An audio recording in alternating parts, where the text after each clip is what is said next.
பிரார்த்தனை செய்யும் போது அவசரப்படாமல் பிரார்த்தனை செய்யுங்கள்.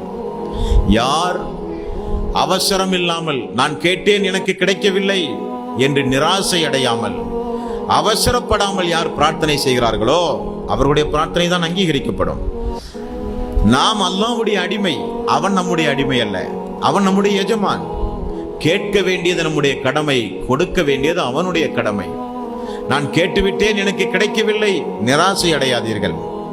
நான் கேட்டதெல்லாம் கிடைக்கவில்லை, அவசரப்படாதீர்கள். அல்லாஹ் ரப்பல் ஆலமீன் நம் அனைவர்களையும் கண்காணித்துக் கொண்டிருக்கிறான். ரப்பல் ஆலமீன் நம்மை பார்க்கிறான்.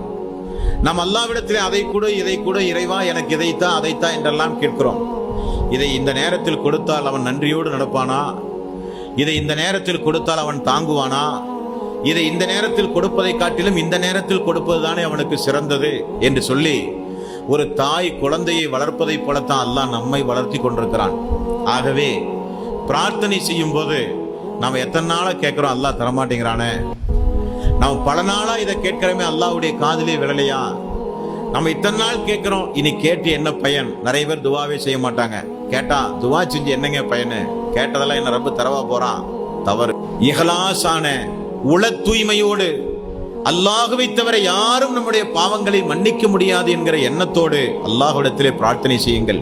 அல்லாஹ்வை பயந்து பணிவோடு ரகசியமாக கவனமாக பிரார்த்தனை செய்ய வேண்டும்.